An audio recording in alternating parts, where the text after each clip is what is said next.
Todos conseguiram achar? 1 Reis, capítulo 19. Estarei dando início à leitura. A minha Bíblia ela tem um título dizendo: Jezabel ameaça Elias. E Acabe fez saber a Jezabel tudo quanto Elias havia feito, e como totalmente matara todos os profetas à espada. Então Jezabel mandou um mensageiro a Elias, a dizer-lhe: assim me façam os deuses, e outro tanto, se de certo amanhã, a estas horas, não puser a tua vida como a de um deles. O que vendo ele, se levantou, e para escapar com vida, se foi, e veio a Berseba, que é de Judá, e deixou ali o seu moço. E ele se foi ao deserto, caminho de um dia, e veio e se assentou debaixo de um zimbro, e pediu em seu ânimo a morte, e disse: já basta, ó Senhor, toma agora a minha vida, pois não sou melhor do que meus pais. E deitou-se e dormiu debaixo de um zimbro.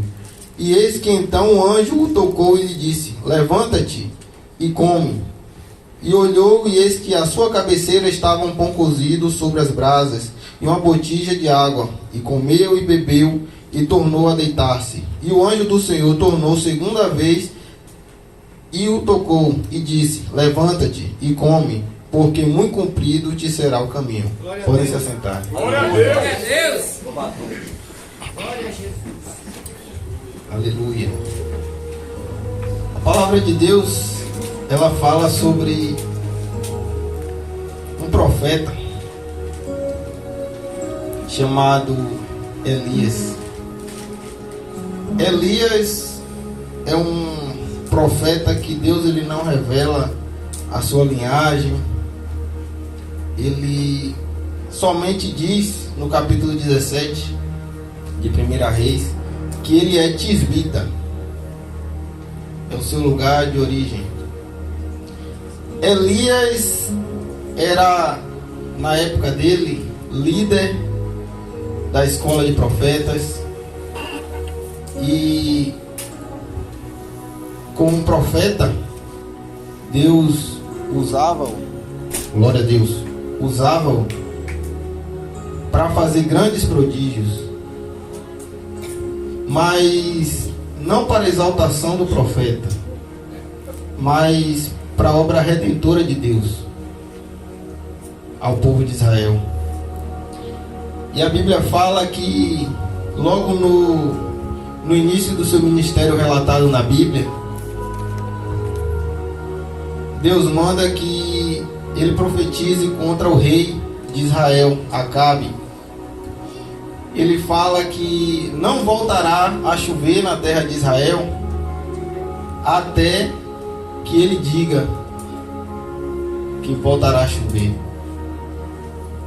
E diante daquela afronta, Deus manda que ele saia dali e ele vai para um ribeiro de águas, onde Deus o sustenta através de corvos.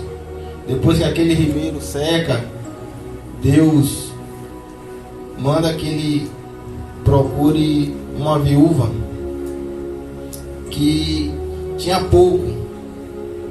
Ela não tinha nem o suficiente, glória a Deus, para ela e o seu filho. Mas ali Deus prova a fé dela,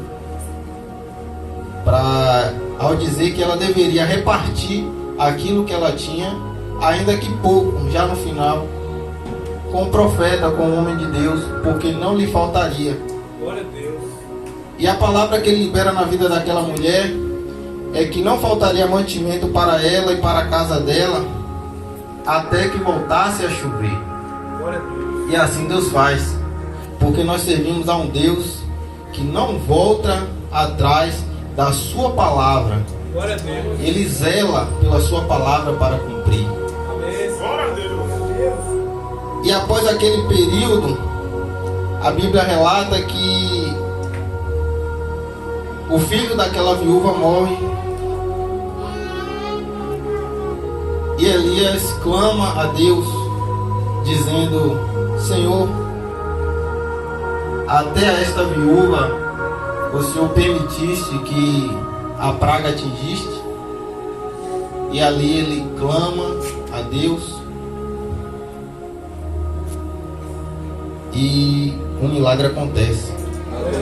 Glória a Deus. Aquele menino, ele volta à vida. Então Deus manda que ele se apresente diante de Acabe. E no capítulo 18 diz o seguinte: E sucedeu que depois de muitos dias a palavra do Senhor veio a Elias no 3º ano, dizendo: Vai e mostra-te a Acabe, porque darei chuva sobre a terra. Darei chuva sobre a terra. Glória a Deus. E foi Elias mostrar-se a Acabe, e a fome era extrema em Samaria. E ali Elias, quando ele está diante de Acabe, ele propõe um desafio. Ele manda que Acabe reunisse todos os profetas de Baal para um confronto. E é quando ele convoca ali toda Israel para estar presente. Aleluia, Senhor. E diante desse episódio, a Bíblia fala que 450 profetas de Baal clamaram e nada se ouviu. Se cortaram e nada se ouviu. Mas um clamor de Elias, após ter reparado o altar que estava quebrado, desceu fogo do céu, consumiu o holocausto, consumiu as 12 pedras, consumiu o pó da terra, consumiu até a água que ele tinha colocado. O que me chama a atenção é que em tudo isso, Elias, ele não desvia a glória que é de Deus para ele. Muito pelo contrário, ele sempre exalta ao Senhor, o Deus de Israel. E após acontecer essa descida do fogo de Deus, ele mata 450 profetas de Baal à espada. É quando Acabe, ele conta isso a Jezabel, sua esposa. E ela faz uma ameaça a Elias, dizendo que o mataria no dia seguinte. E Elias teme. Muitas vezes nós cristãos, que nos dispomos a fazer a obra do Senhor, nós encontramos dificuldades, às vezes nós encontramos perigo de vida. Muitas vezes o nosso inimigo, ele arma laço. Muitas vezes, quando ele não vem contra nós, ele vem contra os nossos, porque ele é covarde. Deus poderoso, fala na terra. Mas a palavra de Deus fala que Elias, ele teme e ele foge. E quando ele foge, Deus manda um anjo até ele, que leva mantimento e diz: Elias, come e bebe. E ele come, bebe e volta a dormir. E uma segunda vez Deus manda que o anjo toque em Elias. E o anjo diz: Elias, levanta-te, come, porque muito comprido será o caminho. E Elias come, bebe e segue o seu caminho 40 dias e 40 noites até Horebe, que é um dos nomes do Monte Sião. E ao chegar no monte de Deus, Elias, ele tem uma postura que a gente vê muito hoje na igreja. Ele entra na caverna. Quantos de nós, após receber uma ameaça, se encontra aqui dentro da igreja, no Monte Horebe, no lugar de adoração, mas se encontra dentro da caverna. Deus todo. Glória! A palavra de Deus fala que ele estava no lugar de adoração, mas se encontrava dentro da caverna. Isso não é diferente hoje, atualmente, no meio da igreja de Cristo. Onde é o Monte Horebe, onde é o Monte Sião? Aqui, na casa do Senhor, onde nós o adoramos, onde era para que nós o adorássemos. Mas quanto de nós, devido às ameaças de Jezabel, se encontra na caverna?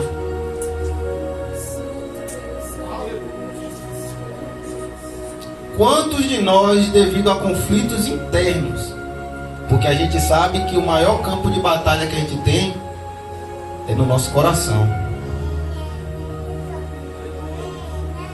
A Bíblia fala que Deus manda Elias fazer uma pergunta a Israel: até quando irás cochear entre dois pensamentos? Até quando vai ficar indeciso entre confiar em Deus ou não? Até quando? A Bíblia fala que Deus ele não quer uma igreja morna. Ele não quer uma igreja morna. Porque a igreja morna dá ânsia de vômito no Senhor Jesus. Ele não quer um crente que não seja intenso naquilo que faz. A falta de intensidade dá nojo no Senhor. Perder o primeiro amor e vir a igreja por vir dá nojo no Senhor. Ah, mas o que você quer dizer, irmão Rafael? Então, já que eu não tenho mais aquele fervor, eu devo parar de vir à igreja porque dá nojo no Senhor? Não. O Senhor não manda que você se afaste. Pelo contrário, Ele diz: vinde a mim, todos vós que estáis cansados e oprimidos, e eu vos aliviarei. É assim que diz Deus na sua palavra, que é fiel e verdadeira. Até hoje eu nunca vi falhar a palavra do Senhor. Aleluia! Glória a Deus! Deus que fala na frente. E ali o Senhor vai ao encontro de Elias. E no verso 9 do capítulo 19 de 1 Reis, diz: e ali entrou numa caverna e passou ali a noite. E eis que a palavra do Senhor veio a ele e lhe disse: que fazes aqui, Elias?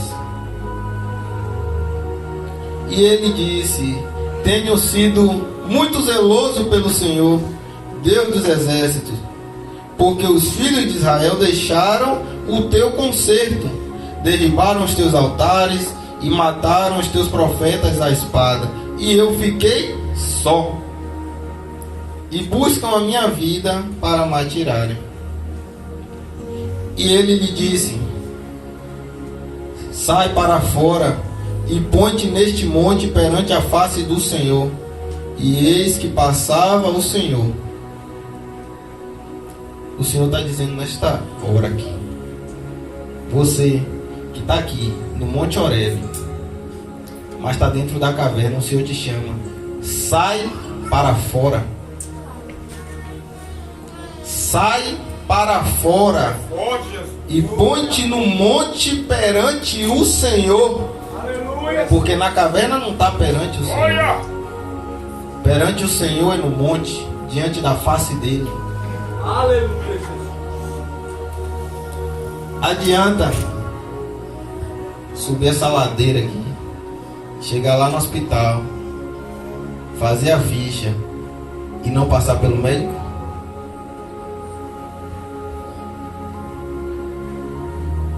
Não adianta. Faz até a triagem, onde o enfermeiro pergunta: o que é que você está sentindo? Ah, eu estou sentindo dor aqui, eu estou tossindo, eu estou com febre.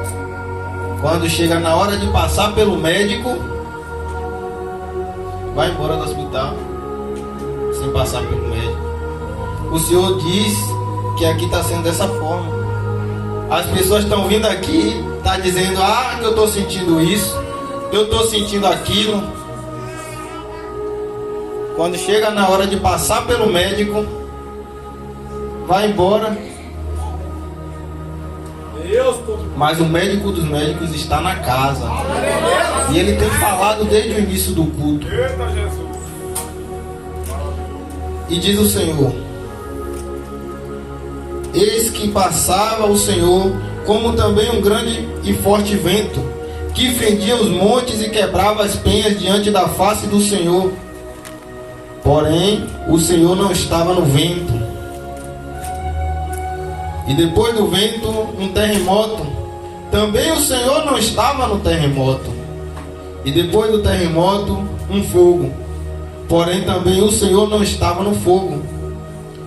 E depois do fogo, uma voz mansa e delicada. E sucedeu que, ouvindo a Elias, envolveu seu rosto na sua capa e saiu para fora. Saiu para fora. E pôs-se à entrada da caverna. E eis que veio a ele uma voz que dizia: que fazes aqui, Elias? E novamente Elias diz ao Senhor: eu tenho sido em extremo zeloso pelo Senhor, Deus dos exércitos, porque os filhos de Israel deixaram o teu concerto, derribaram os teus altares e mataram os teus profetas à espada. E eu fiquei só, e buscam a minha vida para me atirarem. E o Senhor lhe disse: vai, volta pelo teu caminho para o deserto de Damasco. Vem e unge a Azael, rei sobre a Síria. Também a Jeú, filho de Nissi, ungirás rei de Israel. E também Eliseu, de Safate, de Abel-Meolá, ungirás profeta em teu lugar. 2 vezes Deus perguntou a Elias, 2 vezes ele disse o que estava acontecendo com ele. Ele disse que o problema dele é que estavam ameaçando a ele. Mas quem era Elias, senão aquele que fez uma ressuscitação no Velho Testamento? Deus usou ele para ressuscitar uma pessoa. Aquele que clamou e desceu fogo do céu. Aquele que Deus deu autoridade para dizer não vai chover e não chovia. Glória a Deus. Mas sabe o que acontece? Elias era ser humano, como eu e você. E como eu, como você, Elias escapuliu, fraquejou e falou: Senhor, eu já tive o primeiro amor, eu era muito zeloso pela tua palavra, eu estava aqui nas madrugadas, nas campanhas eu vinha com fé, com força, eu me dedicava mais à obra, eu evangelizava. Mas acontece que o inimigo está desestruturando minha vida. Ele está mexendo no meu casamento. Ele está mexendo na minha saúde. Ele está mexendo na minha finança. Mas esse é o papel dele. Esse é o papel do inimigo.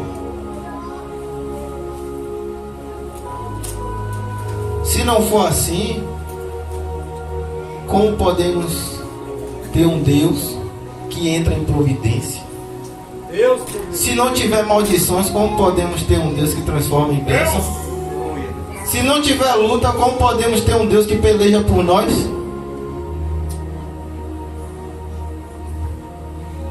Mas o Senhor diz para Elias: tá bom, meu filho, eu te entendo, fica aí deitado? Não. Volta para o deserto. e vai fazer a minha obra. Glória a Deus. Deus poderoso. Deus mandou ele fazer a obra. Ele voltou para o deserto e foi fazer a obra. Sabe por quê? Porque ficar parado não vai te deixar melhor.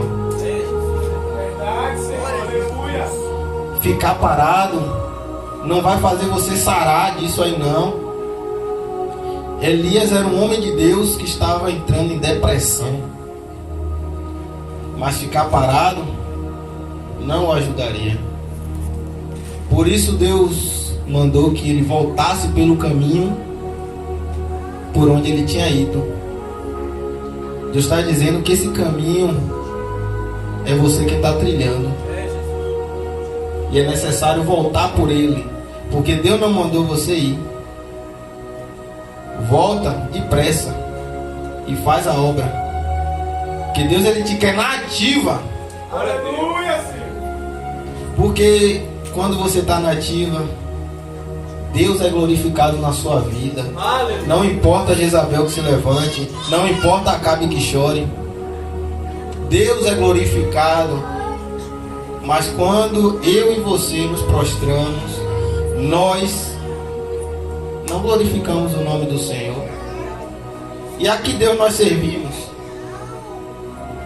E a Bíblia fala que Elias vai e faz segundo a ordem de Deus. Ele vai fazer segundo a ordem do Senhor. E no início do livro de 2 Reis, a Bíblia fala que estava Elias e Eliseu, aquele a quem Deus escolheu para suceder Elias. E veio uma carruagem de fogo, separou os dois e ele subiu ao céu no redemoinho. Quem era Elias? Um ser humano como nós, que queria ir para o céu. Mas ele entendeu que ficar na caverna não leva ao céu. O que leva ao céu é você voltar para o deserto, que é tratamento, e fazer a vontade de Deus. Glória a Deus. Aleluia. E a Bíblia vai relatar Elias mais uma vez no Evangelho de Mateus, no capítulo 16.